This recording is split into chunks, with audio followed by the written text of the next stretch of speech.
Sí. No. Sí, pero... Sí. Sí. Sí. Sí.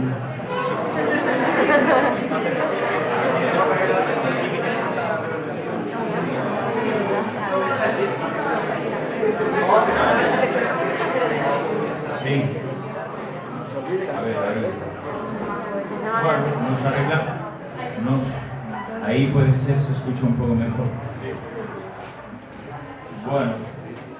Los chinos los tienen mejores por 5 euros. Sí, sí, sí.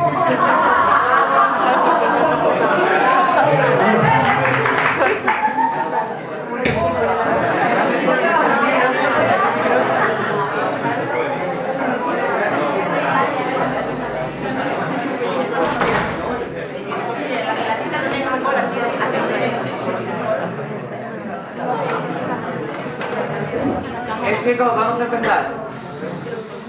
Este señor que está aquí a mi derecha es una persona impresentable. Lo que quiere decir es que la trascendencia y la envergadura de su obra es tan enorme, tan extensa, que no tendríamos tiempo para poder presentarle como es debido. Ya sabéis además que la sabia autoridad ha prohibido que dediquemos demasiado tiempo a la poesía. Este hombre que está aquí sentado a mi lado se llama Juan Carlos Mestre y tampoco es de fiar. Se junta con gente rara, David Villanueva, Antonio Gamoneda, Amancio Prada. Además hace grabados, imagina música, junta palabras, las vuelve locas a ellas, al lenguaje, a nosotros, y encima consigue emocionarnos. No, definitivamente no es de fiar. Por eso lo hemos traído, porque estamos algo cansados de la gente que es de fiar. Si el año pasado fueron Luis Alberto de Cuenca y Rizka Batalleva las que nos honraron con su presencia, este año llega con su atávica fuerza la palabra de Juan Carlos Mestre, Premio Nacional de Poesía. Nosotros, como seguimos pegados al club de los ilusos, de los que siempre pierden, seguimos pensando en que en estos tiempos que tanto hieren, en estos tiempos de estafa del lenguaje, esa que siempre es la primera, después ya vendrán las demás, en estos tiempos la poesía puede constituir un modo de resistencia ante tanta usurpación. Creemos como si volviéramos la cabeza una y otra vez cuando ellos nos enfrentan el código mentiroso de su discurso oficial. Es ahí donde la poesía, el baile primigenio con las palabras, nos ofrece la posibilidad de habitar una trinchera desde la que poder plantear con música una guerra de guerrillas que podría preservar con rabia lo que realmente somos, seres que hablan, seres que aman las palabras y que a ellas se agarran, porque no tenemos otra cosa, somos palabras, somos poesía. Por eso vamos a seguir empeñados en traer la poesía a estos lugares estrafalarios, a estas reliquias que, aunque pobres y despreciadas, podrían mantener el camino de la luciérnaga, a estos espacios que algunos quieren olvidar. Estoy hablando de los institutos públicos, hablo del Instituto Cristóbal Colón, hablo del Doñana, hablo del pueblo que quiere refugiarse de la tormenta allí donde puede, en el relato y en la palabra. Antes dije preservar lo que realmente somos, y es que de verdad pienso que la ficción, la narrativa, pongamos, es la única que realmente puede, si no cambiarla, sí comunicar la realidad, informar de todo lo que pasa. Los otros medios, los oficiales, no lo van a hacer y lo sabemos, pero la poesía es además otra cosa, combate fraternal con las palabras, que tiene además otra función definitiva, fundacional, mantener vivo el lenguaje, rescatarlo de las tienduchas mediáticas que día tras día lo prostituyen. Se trata, nada más y nada menos, de rescatar los significantes antiguos, fundar significados nuevos para ese futuro que nos está llamando, que nos llama incluso cuando vemos la tele, incluso cuando escuchamos, como si fuera la verdad, las memeces sin sentido de un telediario para tontos. Cuando a José Llero le preguntaban por la creación poética, por el problema poético, él siempre hablaba de la insuficiencia del lenguaje. Decía que cuando quería expresar un sentimiento, un algo, y acudía a la supuesta palabra para expresar ese algo, no era esa la palabra, no era la que buscaba. Mucho antes, Gustavo Adolfo Bécquer ya había confirmado la terrible y retadora escisión existente entre la idea y la palabra. ¡Ay!, se quejaba el poeta, entre el mundo de la idea y de la palabra existe un abismo que la palabra tímida y perezosa se niega a secundar. Creemos que es por ello, por salvar ese obstáculo ancestral, por lo que Juan Carlos Mestre acude voraz a esas imágenes oníricas que despliegan su fuerza demoledora como un torrente lingüístico acabado de nacer.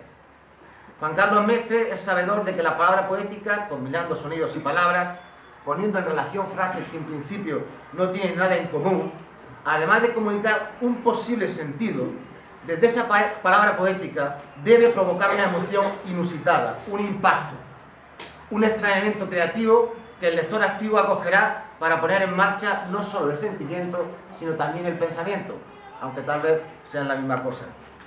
Desde esa pista del surrealismo inteligente, el poeta Mestre corre tras las palabras y encuentra lugares escondidos que siempre habían estado ahí, tapados, gritando. Porque las imágenes irracionales, los hallazgos visionarios, nos sirven de puente real para que por entre los arbustos de lo soñado se abran rendijas que muestran los necesarios latigazos sociales, que asienten además orgullosos de la contundencia del poema. Así, por ejemplo, entre idioma obediente a un baúl de aritmética y máscara sobre la máscara muerta, montería de sombras, palacios del anochecer, se nos dispara época elegida por la usura de un halconero y un déspota, la docilidad del lacayo, nuestra docilidad, Durán de Lóciles. O mientras la lluvia se precipita sin piedad sobre el penal de Coronel donde escribe Arinder, y mientras los helicópteros giran día y noche como grandes pájaros rumiantes, las palabras que caen del cielo son recogidas por los mendigos y puestas en lugar apropiado junto a las oraciones que no son escuchadas por ningún dios. La poesía de Mestre se muestra fiel a esa máxima de la que hablaba Jim Ferrer, según la cual la renovación de las expectativas ideológicas solo puede ir abrazada a una insobornable renovación de las expectativas formales. Ruptura ideológica envuelta siempre en ruptura formal. Por consiguiente, su código poético se aleja de lo plano, de lo mostrado. Su decir con distinto consiste, a nuestro entender, en lanzar flechazos de significación inaudita, demandada, que además ponen en cuestión la validez del propio lenguaje. Y no sé si esto es admitir, con audaz rabia, lo que hace unos días afirmaba Angélica Líder, que la poesía es la rebelión contra el Estado. Quizá no por lo social, sino aún más profundo, por poner en duda el idioma oficial. Si es verdad, como dice el poeta, que vemos migas en la mesa para que nadie recuerde el hambre, si es verdad que a eso vienen la precariedad y el miedo, a domesticar a los dolientes con las sobras de la duración, nosotros sabemos que al menos nos queda la poesía, nos queda la palabra. Gracias por estar aquí, suya es la palabra.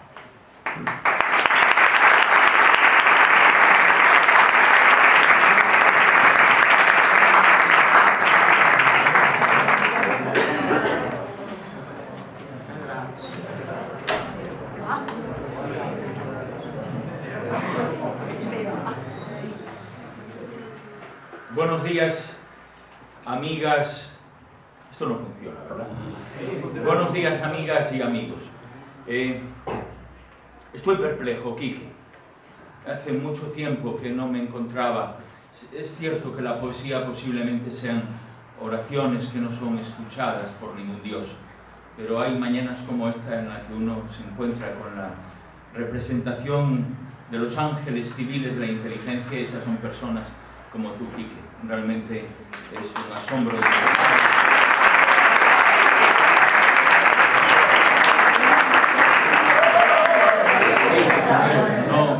No es fácil en la sociedad contemporánea, donde el único crédito es el culto a la basura y a los discursos fáciles de los sistemas de dominación, encontrarse con la generosa inteligencia de alguien que hace el supremo esfuerzo de poner sus palabras al servicio de las palabras de otros como interlocutor válido entre la intención de aquellos que pensamos que la poesía es un acto de legítima defensa contra la soberbia obstinación del poder para mentir, y los que también pensamos que los profesores son hoy en este país los únicos interlocutores válidos de la verdad.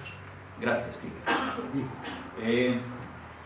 Amigas y amigos, yo no sé qué es la poesía, no sé si la poesía son esos montones de azafrán donde los niños de Lorca machacaban pequeñas ardillas, o un enano que sale de un pozo a comer pan por la noche, como pensaba Robert Desnos antes de desaparecer en manos de los nazis en la siniestra Shoah. ¿Acaso la poesía, como pensaba Lezama Lima, sea masticar un cangrejo hasta exhalarlo por la punta de los dedos al tocar un piano? Pero más cerca estoy de pensar que acaso la poesía no sea otra cosa que el lenguaje de la delicadeza humana. Y los poetas, como pensaba Cortázar, pues unas personas desagradables, como todo el mundo sabe, que están ahí en medio de la calle con el pequeño negocio de vinos de verdad, recordando cuál es el encargo que tienen las palabras. Es de seguir recordándonos que las palabras han sido hechas para ayudar a construir la casa de la verdad y no para destruirlas. Desde que somos niños y vamos por primera vez a la escuela, las palabras ocupan un lugar discreto en nuestra conciencia. Y a medida que crecemos y entramos en los grandes discursos sociales, como en la sociedad en la que vivimos, en la que estáis vosotros, en la que dentro de 4 días, al atravesar esa puerta, cuando entréis en la sociedad a ocupar ese lugar que os reserva la sociedad para vosotros, sino precisamente la de que seáis ciudadanos libres en el pleno ejercicio de vuestros derechos civiles.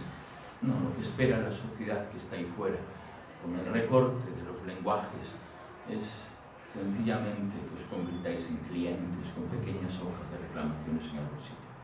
La única manera de resistirse, queridas amigas y amigos, a ser esclavos en esta sociedad donde solo piensan en nosotros como productores de plusvalías, hace mucho tiempo que los amos han pensado que por encima de las plusvalías el gran botín es la cultura.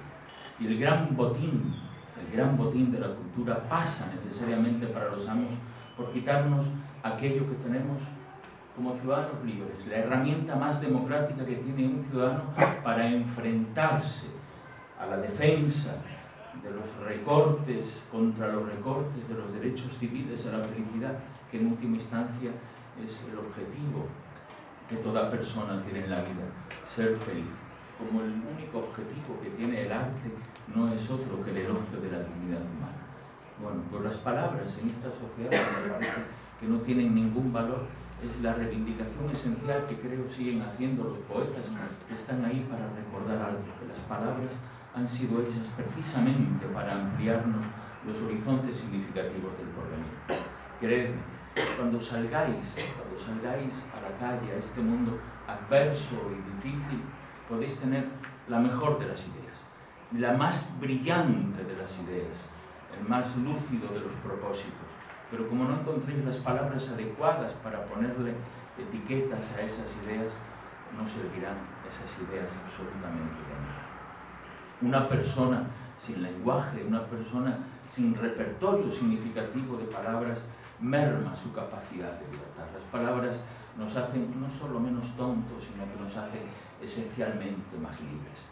Las palabras no son otra cosa que llaves que abren el porvenir de la decisión humana, con la que un ciudadano se enfrenta a los discursos omnímodos y perversos del poder para decir no, para decir sí, para poder discutir y poder defender el lugar esencial que una sociedad democrática debe tener, añadido a la esperanza de la imaginación, la gran esperanza redentora del lenguaje. ¿El sufrimiento acaso, queridos amigos, en la sociedad contemporánea sea una pena incomprensible, como el dolor a veces es una pena racionalizada? Pero todo eso, todo lo que pensamos, todo lo que creemos, todo lo que podemos expresar a un otro en el reconocimiento de la igualdad y de la semejanza, pasa por la articulación esencial del lenguaje. Y los poetas, los profesores, los que cada día acuden y entran en el aula, entran ante vuestra conciencia con la llave de las palabras. Yo sé que cuando regreséis a vuestras casas y pongáis la televisión o escuchéis la radio, lo único que vais a poder observar es el descrédito de la palabra. Los que no se dejan hablar los que se interrumpen, los que utilizan las mismas palabras para decir exactamente lo contrario. Y una sociedad empieza a corromperse precisamente cuando se corrompe su lenguaje. El principio del fin de lo que significó el periodo más luminoso de la historia europea, como fue el Tercer Reich, el nazismo, la Shoah, el Holocausto, comenzó cuando las palabras empezaron a cambiar el proyecto de su significado.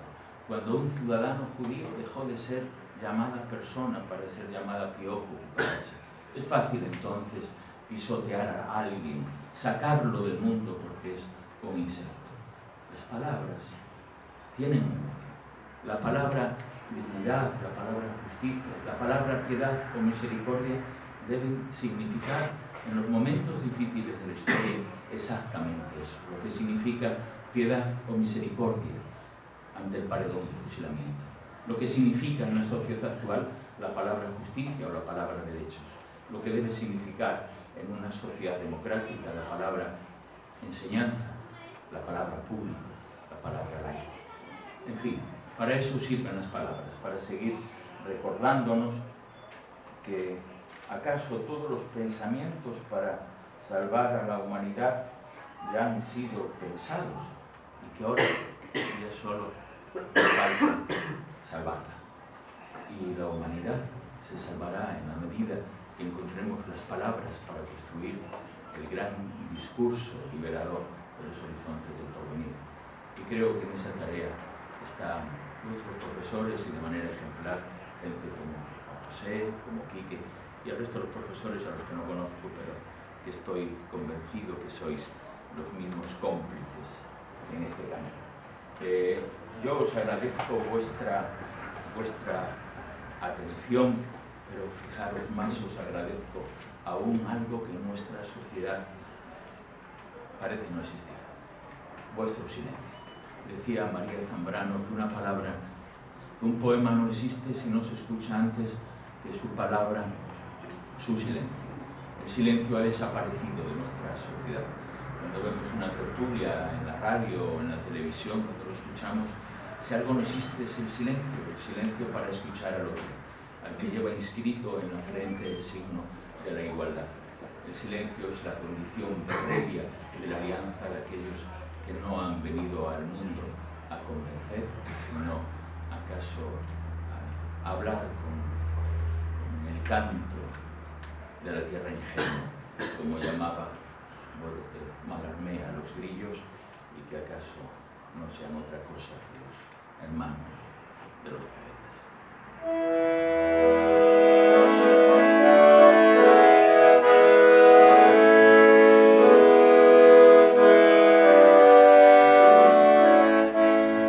Todos los libros llenos de palabras, y todos los calendarios llenos de días, y todos los ojos llenos de lágrimas.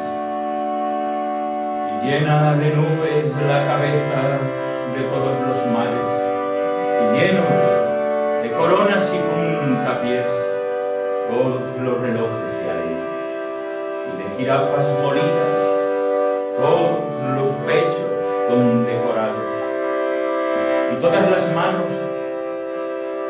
llenas de verano y caracoles marinos, y todos los dormitorios llenos de manojos de explicaciones y de pantalones disecados, las sillas en todos los prostíbulos,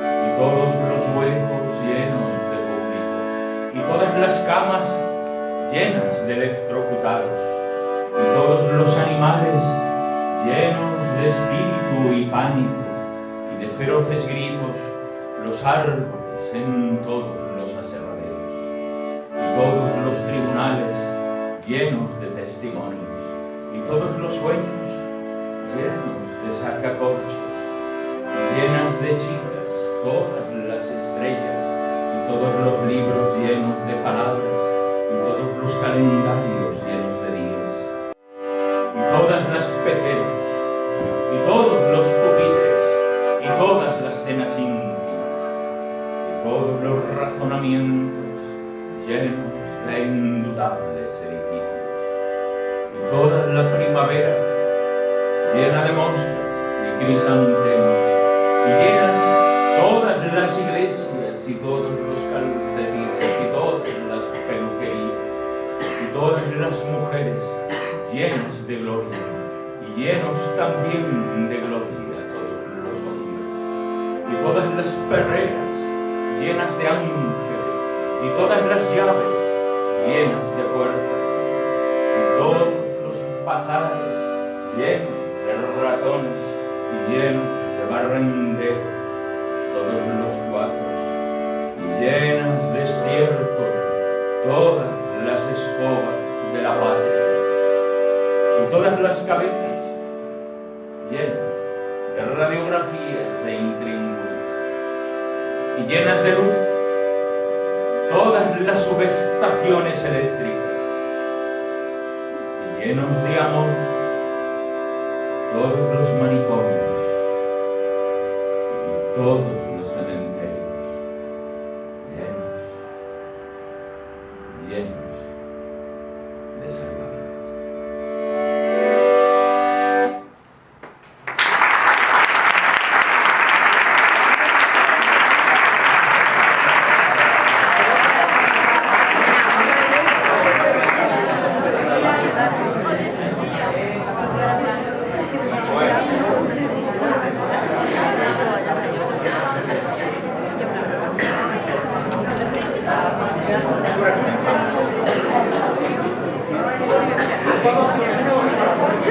Ya, vale.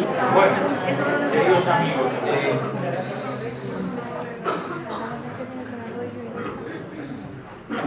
hace una hora estuve en otro instituto, en el Instituto Doñana, con compañeras y compañeros vuestros, de vuestra misma edad. Tuvimos un encuentro semejante a este. Yo le decía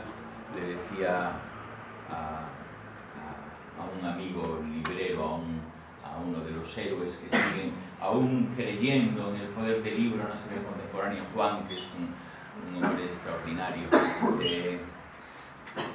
que a mí me costaba hacer en una misma mañana hablar dos veces, porque no podía contar lo mismo, porque me sentía como repitiendo las mismas cosas y mi cabeza discrepa, es desobediente. La poesía tiene mucho que ver con la desobediencia. Yo no he venido, amigos, a venderos ninguna moda, aunque el poeta es un taxista que lleva a la gente donde la gente quiere ir, pero a vivir su propia vida.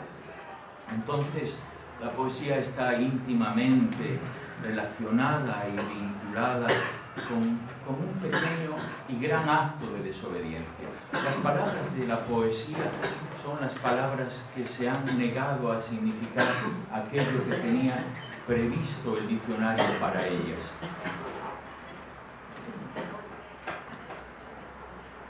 Ya.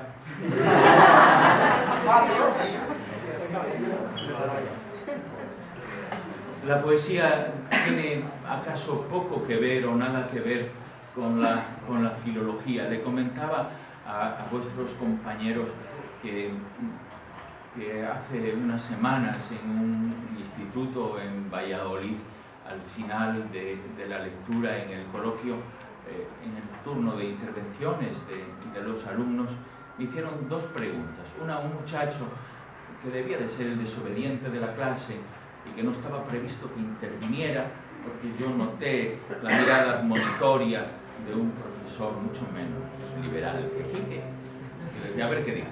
Y claro, lo que dijo fue lo siguiente: bueno, a mí me ha gustado lo que ha dicho, pero no he entendido absolutamente nada. Claro, los muchachos se rieron, pero yo le dije, ya te vale. Y una muchacha que muy seria me hizo la siguiente observación. Me dijo, señor mestre, en sus versos, en sus poemas, son predominantes las oraciones subordinadas de su conjunto.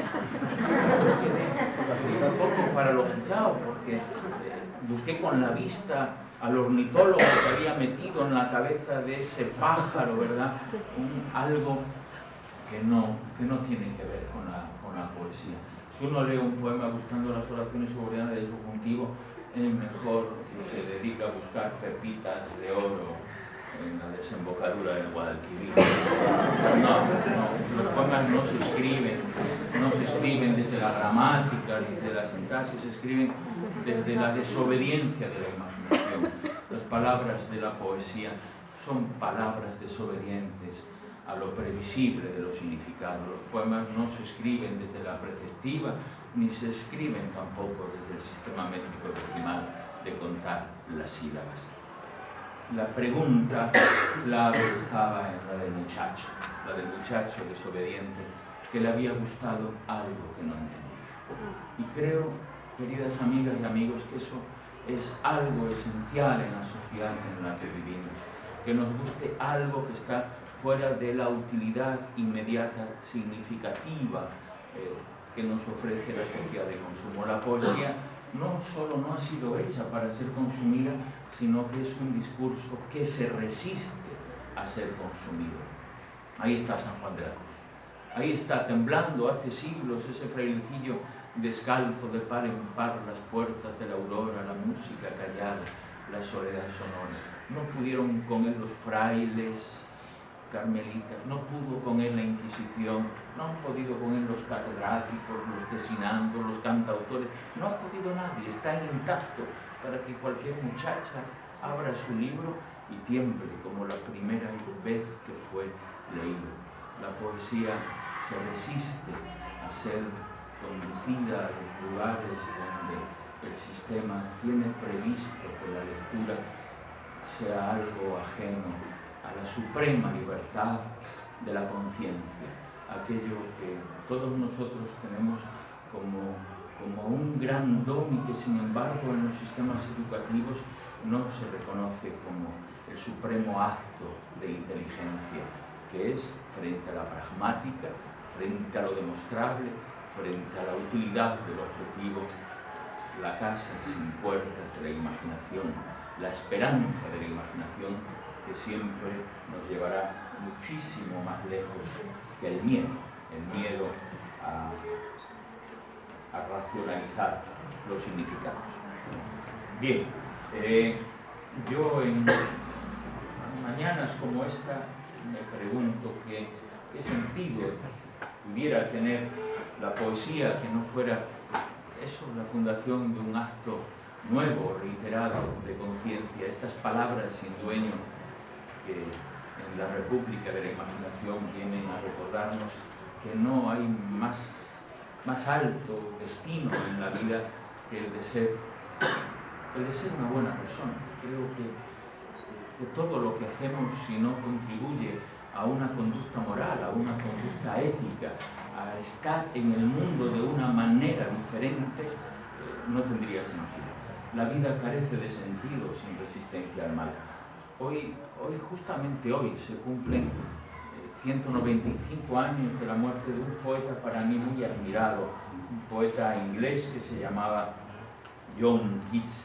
Él, pues, hace 150 años, en una carta a un amigo, a Reynolds, que le preguntaba qué era para él un poeta, le respondió unas palabras que, fijaros, escritas y dichas hace tanto tiempo, siguen teniendo hoy un valor fundamental. Y dijo: poeta es aquella persona que en presencia de otro se considerará siempre su igual, sea este el rey o el más pobre del clan de los mendigos. Ahí estaba la poesía como testimonio esencial de la dignidad humana, esa memoria que tienen las palabras para recordarnos que sin el principio de igualdad no hay principio de justicia, que sin el principio de justicia no hay principio de libertad, que sin libertad nadie, bienaventurados de la tierra, puede ser feliz.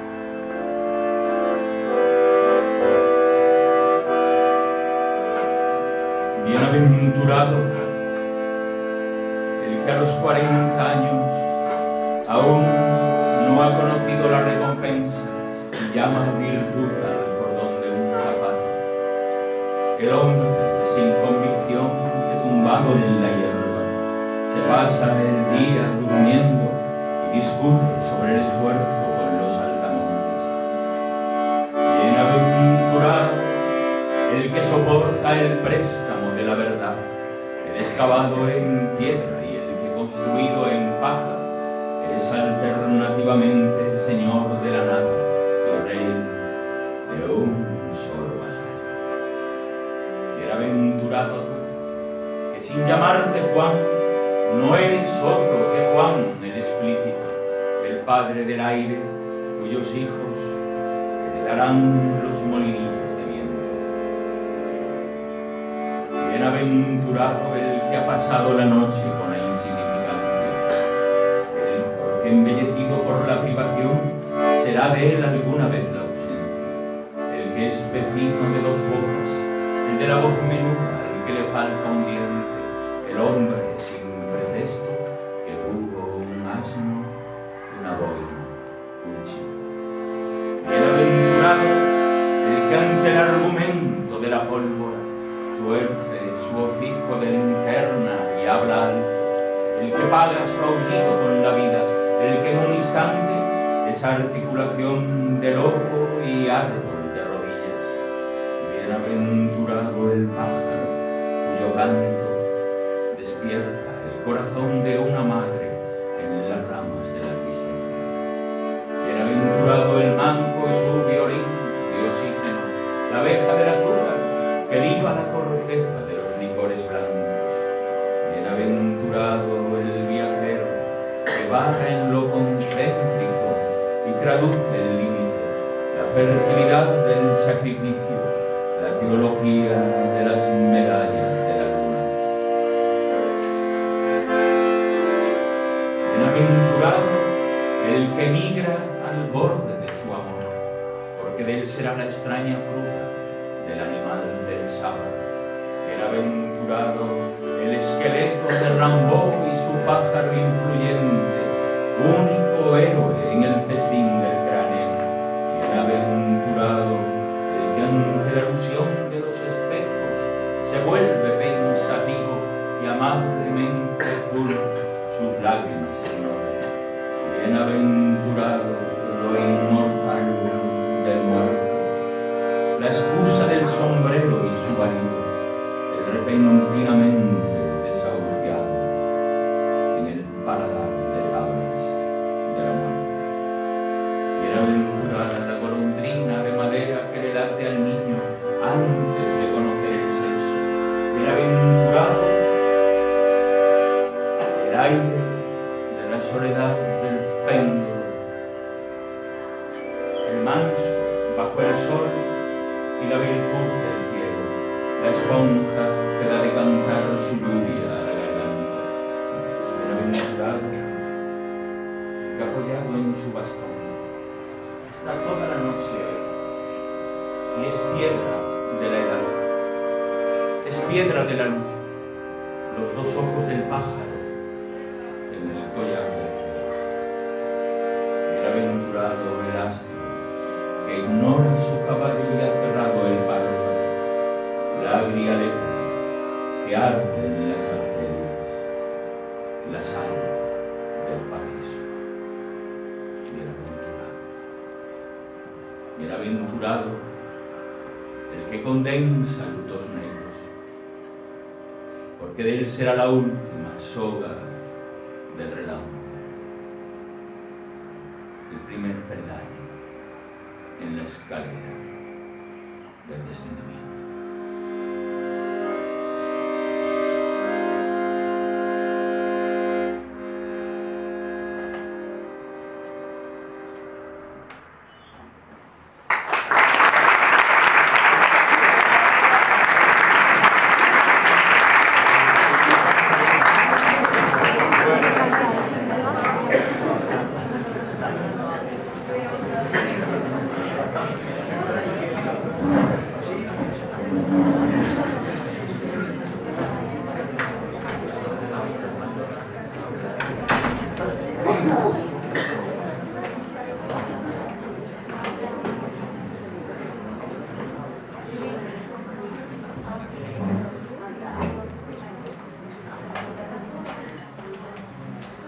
Queridas amigas y amigos, ¿acaso entre las pequeñas, medianas, altas, insignificantes tareas que pueda tener un poeta esté la de mantener inmaculada y pura la sonrisa de los muertos, de nuestros antepasados, lo que significa el imperativo categórico de la memoria en una sociedad regida por la amnesia?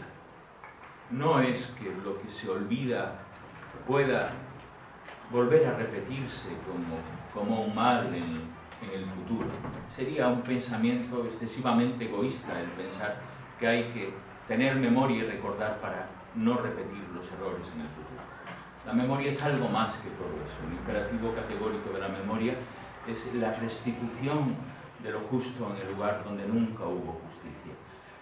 Aquellos que tuvieron que callar cargados de razón, los que en las amargas y feroces y sangrientas cunetas de la historia aún siguen esperando la restitución moral de la justicia, el que se nombre ante ellos la palabra social del perdón, en el que aquellas ideas que algún día imaginaron el porvenir más justo de su país puedan ser reconocidos como una ejemplaridad civil de la conducta. Bueno, también nuestros antepasados, los antepasados directos e inmediatos, que pareciera que en este país no han existido nunca, como si no hubiéramos tenido abuelos próximos, bisabuelos que atravesaron el silencio de la necesidad, que fueron emigrantes, que cruzaron el mar, que buscaron en otros lugares, que emigraron, que sostuvieron con la intemperie de sus manos la necesidad de las estrellas. Como para que hoy no reconozcamos el signo de la igualdad y de la semejanza en aquello que a las puertas de Occidente siguen clamando con sus gritos pidiendo refugio. ¿Dónde, amigas y amigos, dónde comienza nuestra memoria?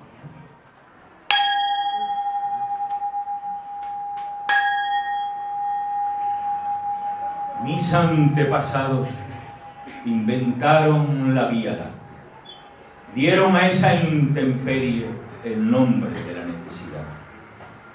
Al hambre le llamaron muralla del hambre.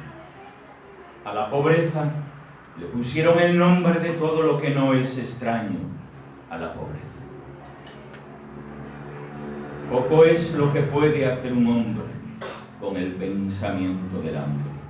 Apenas dibujar un pez en el polvo de los caminos, apenas atravesar el mar en una cruz de palo.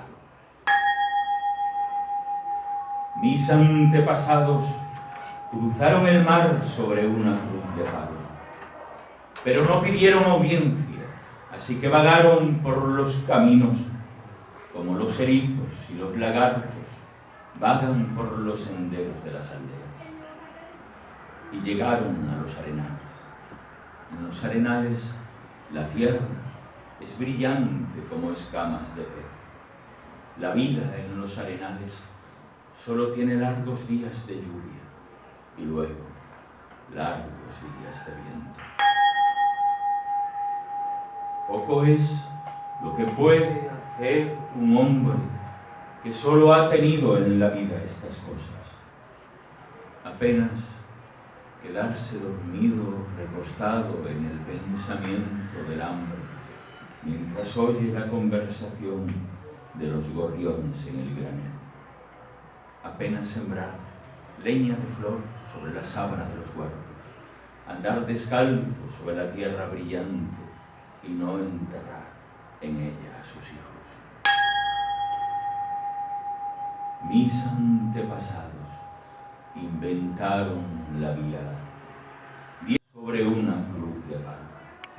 Entonces pusieron nombre al hambre, para que el amo del hambre se llamara dueño de la casa del hambre, y vagaron por los caminos como los erizos y los lagartos, vagan por los senderos de las aldeas.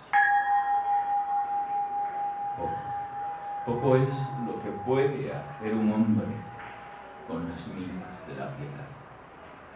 Comer pan mojado los días de lluvia, a los que luego seguirán largos días de viento. Y hablar de la necesidad. Hablar de la necesidad, como se habla en las aldeas de todas las cosas pequeñas que se pueden envolver con cuidado en un papel.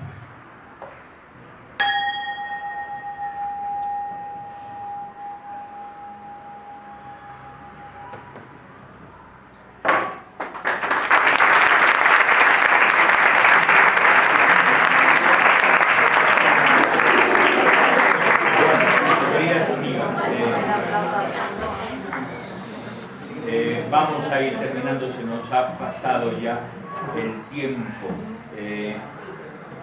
Como decía Baudelaire, después del placer de asombrarse, ninguno es más grande que el placer de sorprenderse. Como yo me he sorprendido con las primeras palabras de Quique, con vuestra emocionante presencia, que yo no sabéis de qué manera percibo. Realmente se os nota el aura, sois no solo la esperanza futura en esta complejidad de país en el que vivimos, sino que sois la definitiva certeza del porvenir. Muchísimas gracias por vuestra atención, por vuestro silencio, por el fervor de vuestro presente. Un poema no existe si no lo completa la conciencia de un otro. Vosotros sois la conciencia presente de la poesía. Muchas gracias.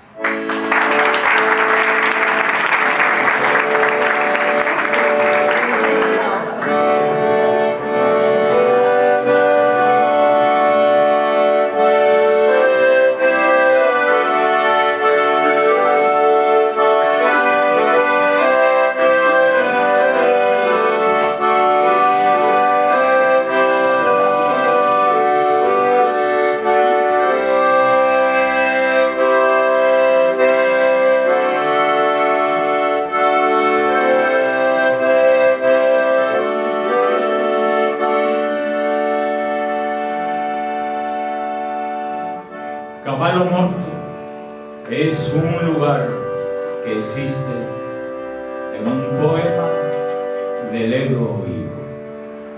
Un poema de Ledo Ivo es una luciérnaga que busca una moneda perdida.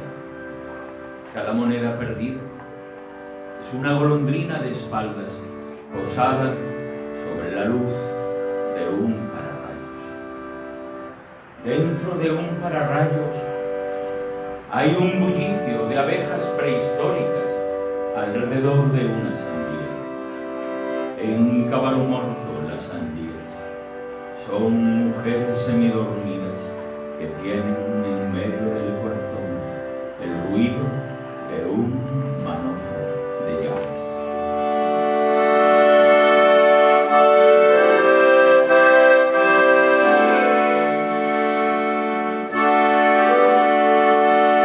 Caballo Morto es un lugar que existe en un poema de Ledo Ivo. Ledo Ivo es un hombre viejo que vive en Brasil y sale en las antologías con cara de loco.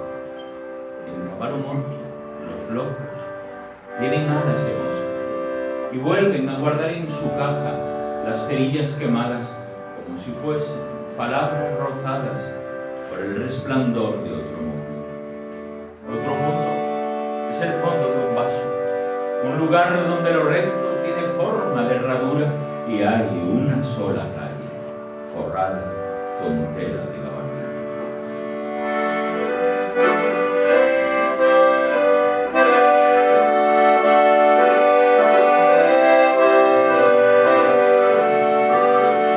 Caballo Morto es un lugar que existe en un poema de Ledo Ivo. Un lugar que existe en un poema de Ledo Ivo es un río que madruga para ir a fabricar el agua de las lágrimas. Pequeñas mentiras de lluvia, heridas por una púa de acacia. En Caballo Morto, los aviones atan con cintas de vapor el cielo como si las nubes fuesen un regalo de Navidad. Y los felices y los infelices suben directamente a los hipódromos eternos por la escalerilla del anillador de gaviotas.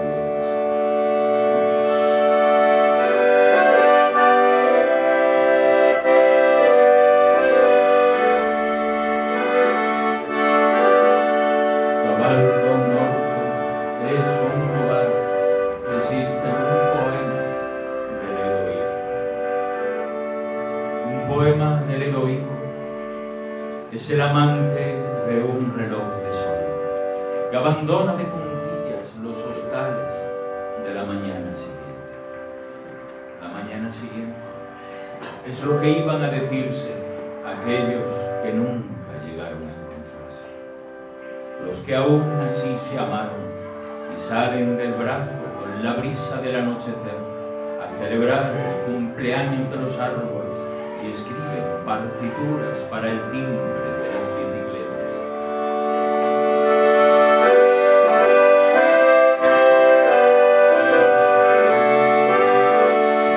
Caballo Morto es un lugar que existe en un poema de Ledo Higo.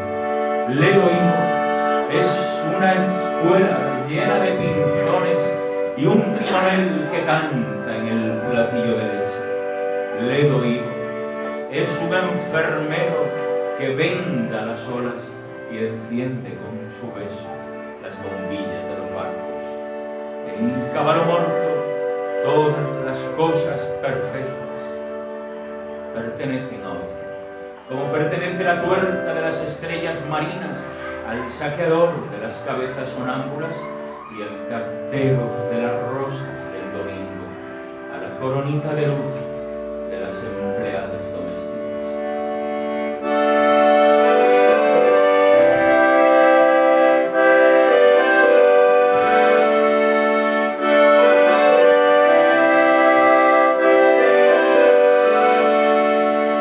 Caballo Morto es un lugar que existe en un poema de Ledo Higo. En Caballo Morto, cuando muere un caballo, se llama Ledo Higo para que lo resucite. Cuando muere un evangelista, se llama Ledo Higo para que lo resucite. Cuando muere Ledo Higo, llaman al sastre de las mariposas para que lo resucite. Háganme caso. Los recuerdos hermosos son fugaces como las ardillas. Cada amor que termina es un cementerio de abrazos. Y Caballo Morto, Caballo Morto es un lugar que no existe.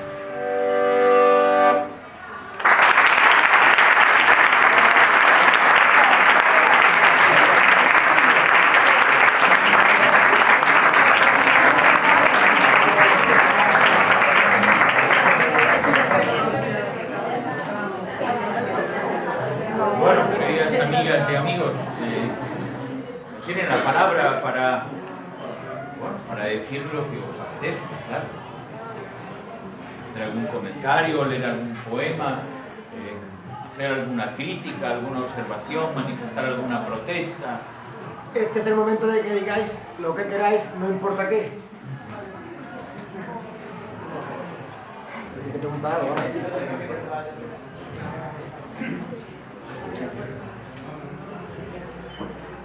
Sí. ¿En qué te inspira usted para escribir estos poemas? ¿En qué me inspiro?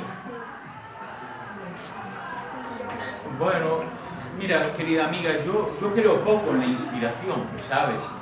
Porque la inspiración la inspiración es el resultado del esfuerzo humano, ¿no? Es decir, todo lo que pensamos es el resultado y la consecuencia de lo que pensaron otros antes que nosotros. Si uno no lee, no puede escribir. Y si uno no ve en los demás la semejanza de nuestro propio desafío en la vida y nuestra presencia en el mundo entre iguales, en conflicto con nuestros semejantes, en proximidad, en solidaridad, en afecto,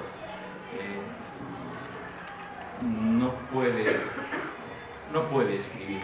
A mí me inspira esencialmente, como tú dices, por emplear esa palabra, la presencia conmovedora de mis semejantes.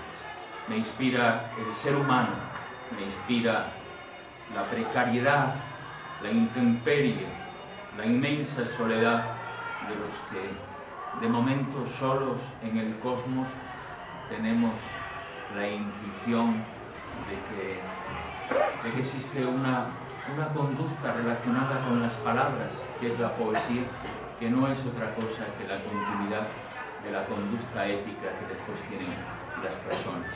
Si la poesía es el lenguaje de la delicadeza humana, la inspiración del poeta es la aspiración de subrayar continuamente el carácter digno de la condición humana. Sí. ¿Qué procedimiento llevas a cabo, si se puede llamar así, a la hora de elaborar el poema? Ya. Una vez que tienes en mente lo que vas a... Sí, mira, querido amigo, eso, claro, cada poeta tiene su manera de... Porque la poesía, yo creo que no tiene nada que ver con la literatura. La poesía es un proyecto espiritual, es una manera de estar en el mundo. Y cada persona tiene su manera particular de entender y estar en el mundo y de relacionarse con el lenguaje. Yo no tengo procedimientos, yo no creo en la perspectiva. Yo me siento muy hereje en relación al canon, a la manera canónica de escribir, y aconsejaría a cualquiera que lo primero es desobedecer la preceptiva e incluso desobedecer la costumbre que tiene uno a hablar de manera parecida a lo que los discursos dominantes nos dicen que es lo correcto. La poesía es una permanente insurrección del lenguaje que desafía la costumbre para averiguar otros significados más allá del obvio. No tengo perspectiva, no tengo manera. Cada poema elige sus propias leyes que terminan y quedan abolidas en el momento que uno termina de escribir, porque de lo contrario, un decálogo, una legislación, una manera para escribir poesía, lo único que generaría son poemas tontos. Es decir, cada poema es un acto insurreccional, es un acto de desobediencia del lenguaje que viene a ampliar la visión que el lenguaje nos da de la realidad. Decía Silly que los poetas son los legisladores del universo. Hoy, queridas amigas y amigos, sabemos que eso no es así. Los legisladores del universo son los grandes sátrapas, los mercaderes del dolor humano y aquellos que han hecho de la obsesiva colección de escamas litográficas, como llamaba Baudelaire al dinero, el único oficio de la vida. ¿Acaso nos queda a los poetas, las personas como vosotros, que sois también los poetas del porvenir, ser los legisladores de lo invisible, aquellos que en la zona desobediente del lenguaje seguimos intentando construir a través de la imaginación esos caminos hacia las ciudades, hacia las prometidas ciudades del amanecer que nos anunció Rimbaud. Sí. ¿Y usted por qué empezó a escribir poesía? O sea, ¿fue algo que le llamó la atención? ¿Fue un objetivo? Pues fíjate, yo empecé a escribir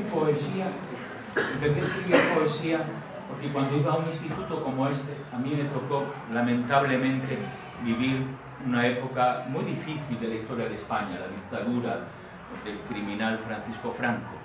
Y entonces en el colegio, claro, no había personas como vuestros profesores y como Kiki. Yo tenía de director del instituto a un cura, a un sacerdote cuyo nombre no olvidaré, aunque viva aunque viva 2000 años, se llamaba Ramón Izpuro Izpillada, y nos sacaba encerado y nos molía a bofetadas, literalmente, en clase de latín y de griego. Era un régimen de terror, de terror. Y yo el primer poema que escuché y que descubrí en un libro de gramática, tampoco lo olvidaré jamás. Era el romance del prisionero. Y por mayo era por mayo, cuando hace la calor, cuando los trigos se encañan y están los campos en flor, cuando canta la calandria y responde el ruiseñor, cuando los enamorados van a servir al amor.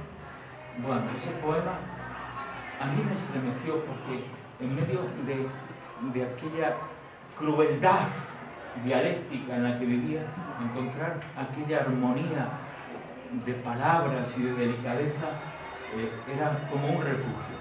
Pero la clave está en cuando yo llegaba a mi casa.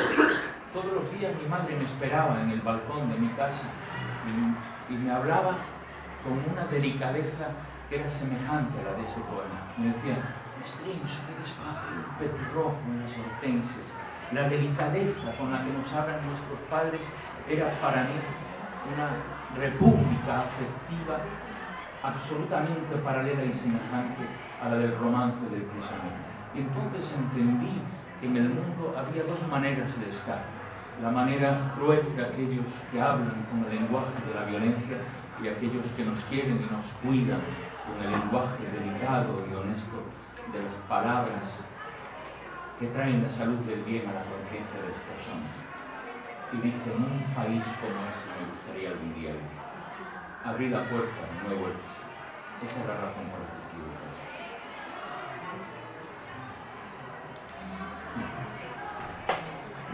Yo recuerdo cuando tenía la edad de ellos, que bueno, a mí siempre me gustó escribir también, en principiantes.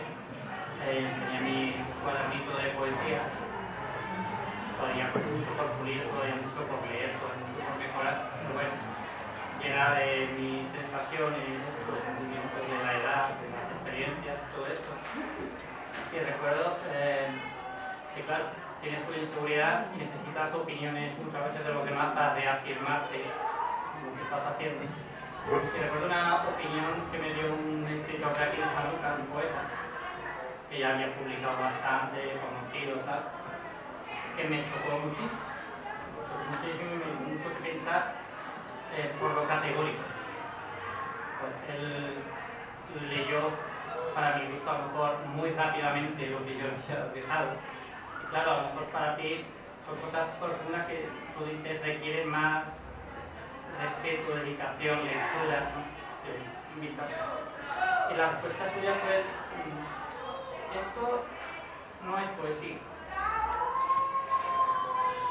Claro, eso no dio lugar a porque sí, porque no, porque ya ahí se había rozado cualquier tipo de diálogo. Se puede decir, usted diría también, esto es poesía o esto no es poesía. No, en ningún caso. Yo creo que poesía es aquello que uno considere que es poesía. Es decir, si un muchacho o una muchacha escribe un poema, yo el primer poema que escribí no tuve la fortuna de enseñárselo a alguien, ni tan siquiera para que me dijera: esto no es poesía. Me lo pidió el cura Paul, que nos daba bofetadas, y yo se lo había escrito a una compañera de pupitre que me gustaba muchísimo.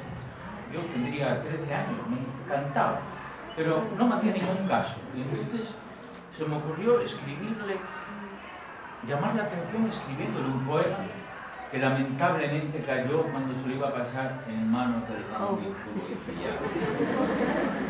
Y claro, entré en la poesía por la vía traumática de una bofetada, y me lo hizo leer en público. Y claro, el problema no era leerlo en público, tiene que ver con lo que es la poesía, ¿no? Porque él me dijo exactamente: ¿qué significa esto? Y yo no sabía lo que significaba. No sabía lo que le había escrito, pero estaba cifrado en ese poema todo lo que yo sentía por aquella muchacha. La poesía es lo que para nosotros significa el conocimiento al que no podemos llegar de ninguna otra manera. Cuando la poesía es la conciencia de algo de lo que no podemos tener conciencia de ningún otro modo. A mí aquel primer poema lo recuerdo como si lo acabara de escribir. Y con esto posiblemente terminamos porque ya os estamos aburriendo. Yo escribí cuando salí temblando con el papelito en la mano. Era un niño de 13 años, 14, y leí aquel poema y el puro me decía, ¿pero qué quieres decir? Vuelve a empezar. Y yo volví a empezar. El poema decía, se llamaba María Jesús, aquella chica. María Jesús Paredes. Y yo le decía, el pirimpelo de la Ariantina danza viriómpiro en la tarima, azucarero de trementina, porcelidante como el diamante, es el camelo de un caramelo de trementina, bajilontina de malvavisco y un arzobispo. Yo, la verdad, no sé lo que quería decir, aunque aún hoy, 40 años después, siento la profunda emoción y el intenso deseo y la inmensa satisfacción de que cuando los demás se reían de ese poema, ella me sonrió.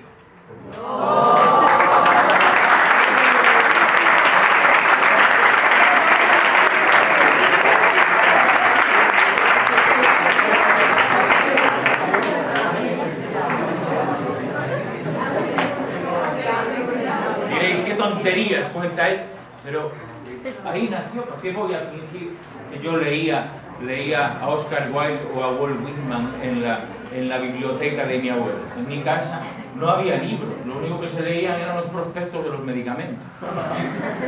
En aquel entonces, es verdad, en casa de mis abuelos no había libros, no había biblioteca. Yo tenía amigos que sí, que a los 14 años, ya jóvenes que escribían allí en el Bierzo, habían leído a los poetas franceses. Yo no sabía ni dónde quedaba.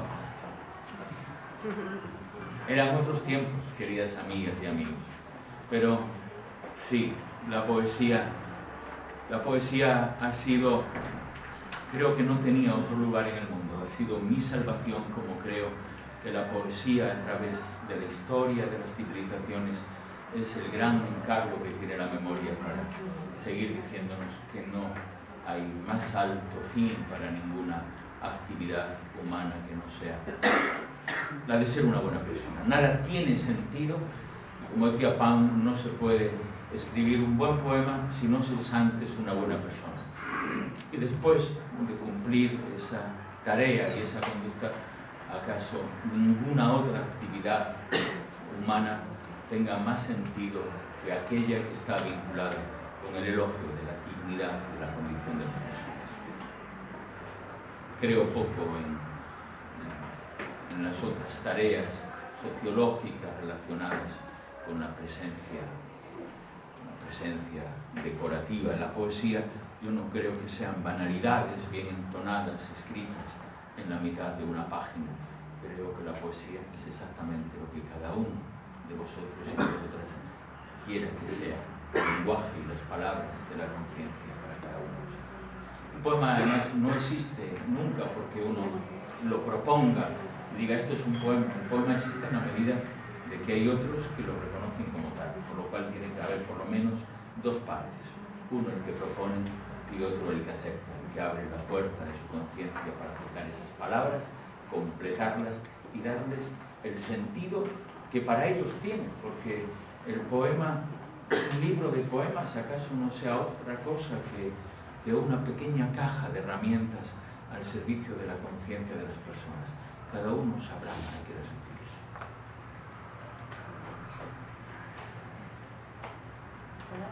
Sí.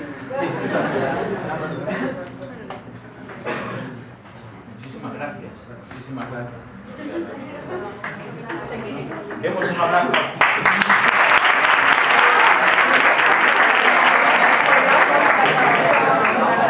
Bueno, perdón, escuchemos a nuestro compañero. ¿Cuándo se ve un poeta que ha acabado un poema? ¿Sabe qué hacer? ¿Cuándo sabe un poeta que ha terminado un poema? Fíjate, yo creo que no, que eso no termina nunca. Bueno, hay poetas, cada poeta tiene una manera de relacionarse con lo que hace, ¿no? No hay dos amores iguales, ni hay dos maneras iguales de terminar un poema.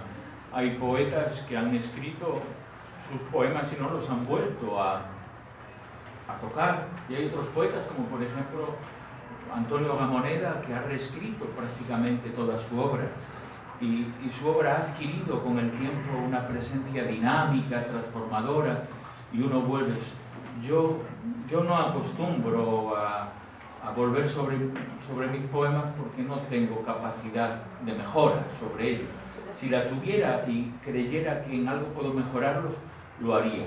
Cuando lo he intentado me he dado cuenta que lo único que hago es todavía destartalarlos más, con lo cual he llegado al convencimiento de que no debo tocarlos.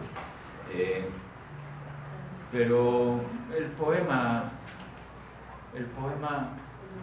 se convierte en algo vivo, en una entidad viva que él mismo decide en qué momento está agotada su dicción, ¿no? En qué momento concluye su performance, su presencia lingüística como un objeto de pensamiento que viene a poblar el mundo, como una cosa nueva que está terminada. Creo que el poema sabe dónde termina de la misma manera que lo debe saber el cuarzo cuando termina su cristalografía, ¿no? De la misma manera que sabe el pájaro que debe terminar su canto al atardecer. Forma parte de las razones misteriosas pero extrañas leyes del azar que rigen en el universo desde la circularidad de los astros hasta el crecimiento de un girasol. Esas dos realidades de las que tú no hablas cuando eras pequeño, Sí. que vivías en tu casa una, fuera de tu casa otra, en el centro educativo el centro corregidor, En el reformatorio. o regidor de formación del espíritu nacional y estas cosas, tú dices que era como de especie de vidas paralelas, ¿no? Que eran como dos formas de vida paralelas. Pasando el tiempo, tú considerabas que la poesía podía ser una forma de hacer posible que tu vida dentro del ámbito familiar fuese más hacia afuera y tuviese la deficiencia del otro sistema o de la otra forma de vida.